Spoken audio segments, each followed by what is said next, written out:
Hello, everybody. Sunny here, live from the Riviera Maya in Cancun, Mexico. Out here getting some much um, needed rest.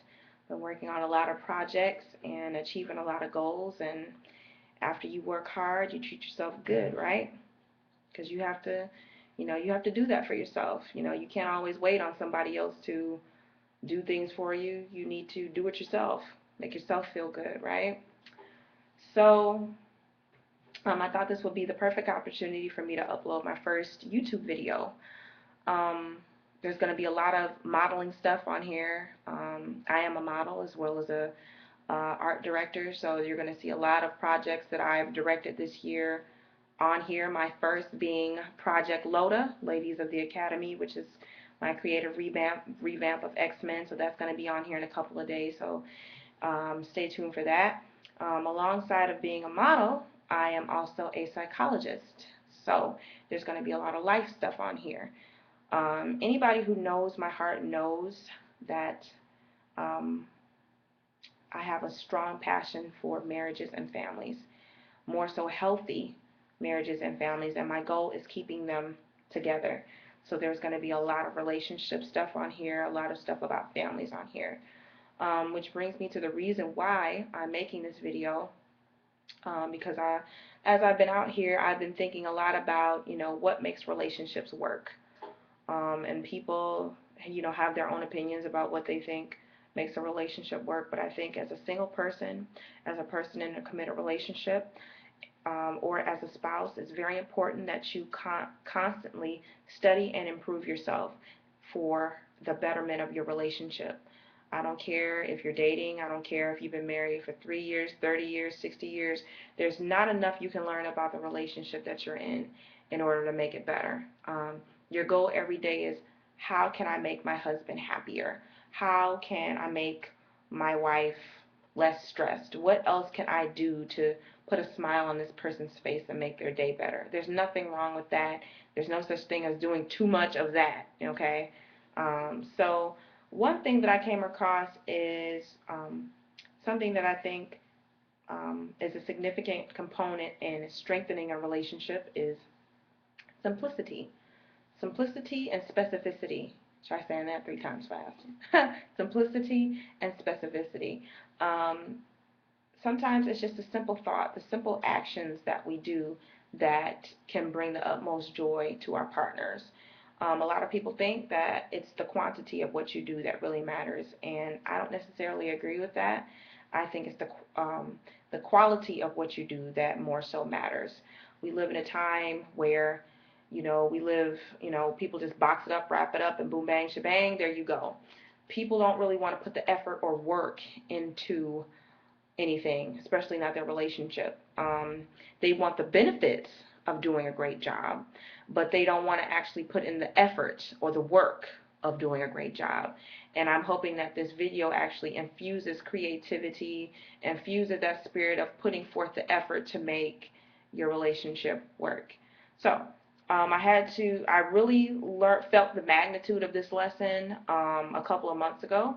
As the world knows, I have a fantastic, terrific, loving, God-given boyfriend. His name is Andre Bicey, and the world knows that I am happily and deeply in love with him.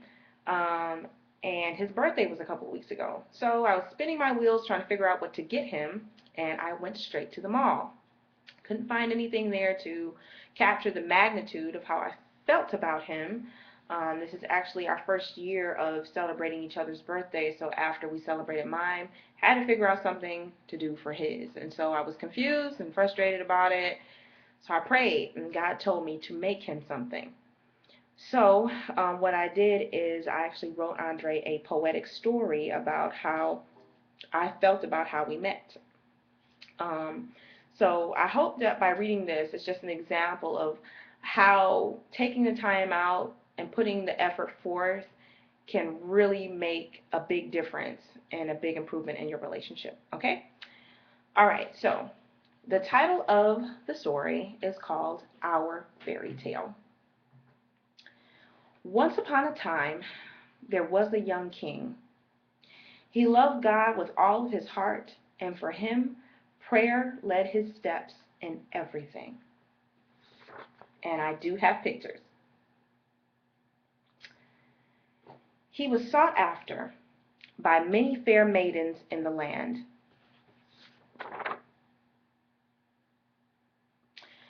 But he only trusted God to tell him which one he should take in hand. You see, this king was mistreated by women who didn't know his true identity.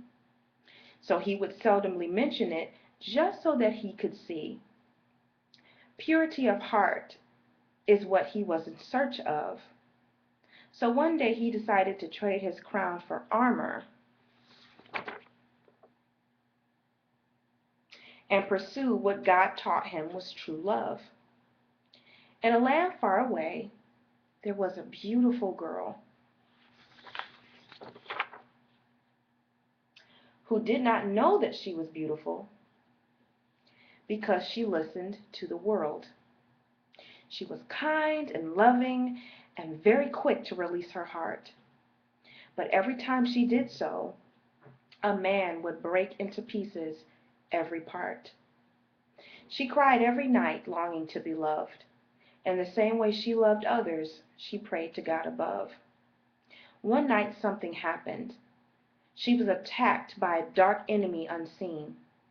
He did not want money, gold, her fine clothes, or any material thing. He came as a thief in the night, very quick and cunning and sneaky. He tried to rob her of her faith, her hope, and her love, essentially her destiny.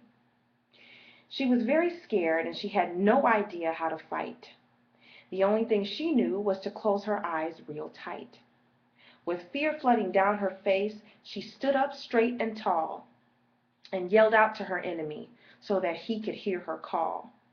My life you cannot have. It belongs to the true and living God, you see. If you think that you can kill me with your lies, it is you who has been deceived. My God told me that I would be happy and live a life of prosperity. I say, get thee out of my house. Away from me, you must flee. I will never stop believing that my husband is on the way.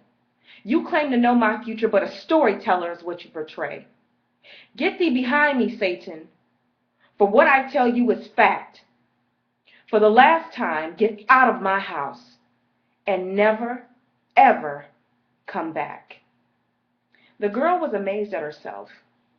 Standing in a pool of tears, she felt so strong.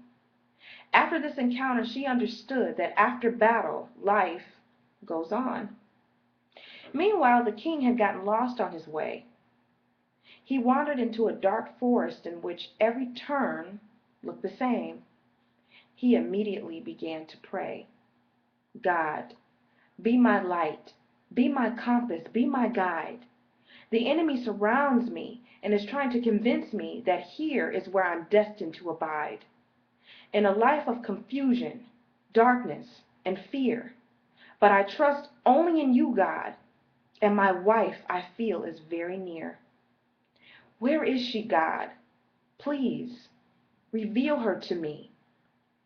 And then, all of a sudden, a light appeared in the distance, as far as his eyes could see.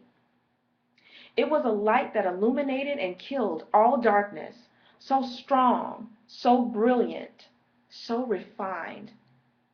This light is what guided him out of the forest and back on the right path that was once defined. He was more determined than ever to reach this light that he saw. Nothing would be able to stop him, no matter if he had to swim, climb, or crawl. Meanwhile, the girl sat in her home. From the outside, you can see her through the window pane. God told her to sit by the window and wait, and not just wait, but also pray. He gave her a candle and lit it very bright. And he said to her, whatever you do, do not let anything blow out this light. The winds will come and they will blow hard and strong. Night will fall and it will seem to last so long. But shine bright, daughter. Be obedient to my words and you will soon see that one will come for you that will be a direct extension of me. So she sat and she waited, and she waited, and she sat. Season after season, she waited and prayed, and it was not easy to do just that. She watched her friends having fun outside, and they wanted her to come too. But she remembered God's words. They stuck in her mind like glue. She declined their invitations with a smile on her face and a tear in her heart, but she knew she was doing the right thing, even though sometimes it didn't seem very smart. God would sit with the girl and talk with her, and together they would have a great time. She finally began to forget about her loneliness, and God assured her that she would be just fine. One very special day while they were talking, she was visited, to her surprise, by a knight. She offered him food, drink, and shelter for the night. They both shared the feeling that they have met sometime before. Couldn't quite explain it, but the feeling was so sure. While he slept, God told the girl, "This man is your husband, tried and true. This is the man who I have sent, the one that will forever cherish and love you." The girl fell asleep in a chair, watching the knight as he lay. God spoke to the young king in a dream because there was something very special he wanted to say. "This girl that has taken you in has shown you kindness and given great care. This is your wife, and from this point on, the life you have you will share." The next morning the knight revealed that he was a king, and he wanted to make her his queen. They lived happily ever after, in love, until they were 214.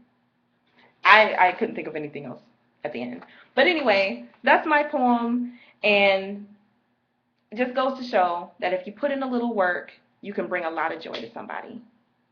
Bye.